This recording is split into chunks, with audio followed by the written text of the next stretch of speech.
As one Crookshank, your one and only Move Swiftly speaker, checking in for a daily Move Swiftly thought, giving you a perspective on teamwork that you will not get anywhere else. Never know.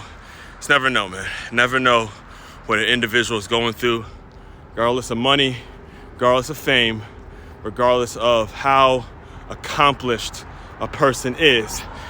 Simply never know what a person is going through. That's number one. Point number two is this world that we live in, we do not need any more professional athletes.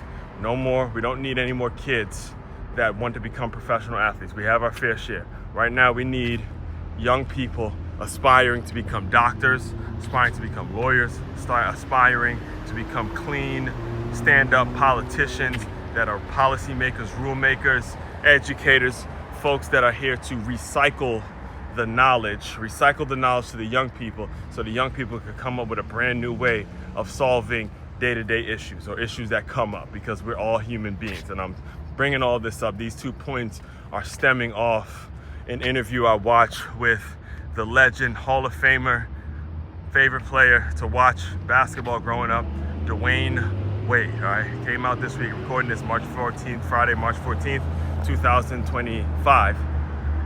And it came out that Dwyane Wade was, he did an interview. I cannot remember the network at the moment, but he did an interview where he got very, very emotional, seeing that he survived the cancerous kidney situation, a situation where, he, the way he describes it was that of, he was feeling some pains in his stomach. So he turned 40 and he just got himself checked out, went to a doctor, got himself checked out, and they found something that was cancerous in his kidney.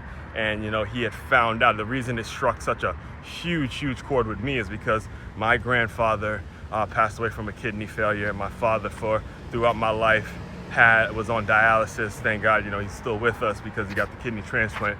But for the majority of my upbringing, he was on dialysis, dealing with a kidney situation. And, what Dwyane Wade was talking about was how his father had dealt with something similar and how it was somewhat hereditary and things of that nature. And I'm bringing all this up because, growing up, if you would have asked me growing up what it is I wanted to be or who it is I wanted to be, or if you ask any kid, not just me, I'm not speaking just for myself on this, but a lot of young black male figures who are in the sport, they're going to tell you they want to be Dwyane Wade when they grow up. They're going to want to be a professional athlete. They want to be a NBA superstar, NFL superstar, you name it. That's what they want to be.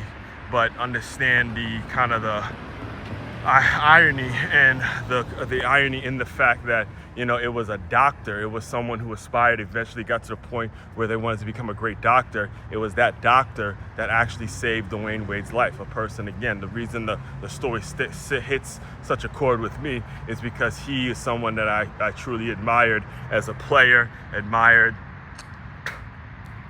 Now, I'm not with the fingernail painting and all that stuff, outside of his basketball and, what he did with his son and, the transgender stuff. I'm not really with all that. But again, I can't just, I don't know the situation fully. I'm not in it. I could just tell you from the outside looking in. I'll tell you, I'm not with that. I'm not someone that was in favor in that. But, again, that's his son and his family, and you just got to let those decisions go. But I do have, again, I'm a huge fan. I used to have posters of him on my wall. I was a huge fan of his.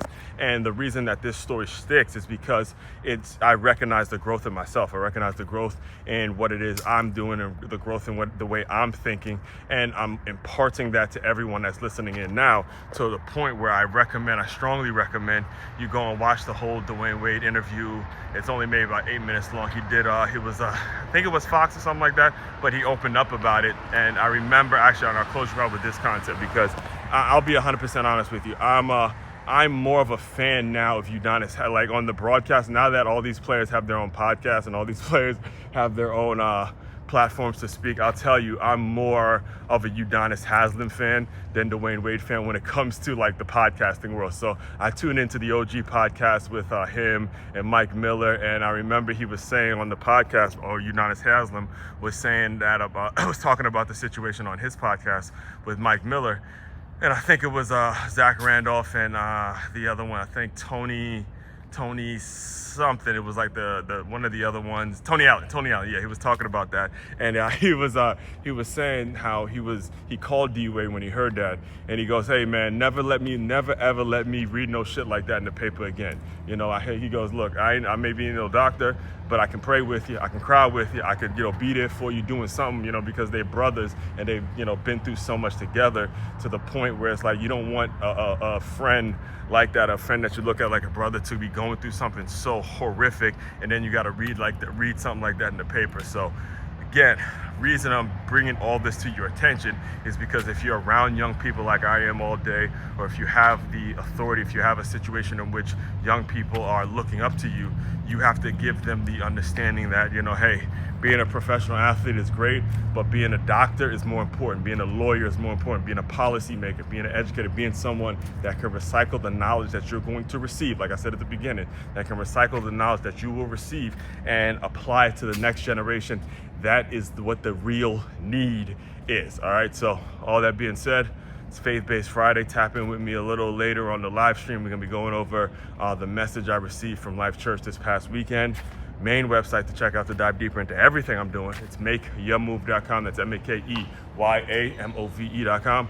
One-stop shop for all your teamwork and your self-development needs. As one Crookshank, your one and only Move Swiftly speaker checking out. You guys continue to move swiftly.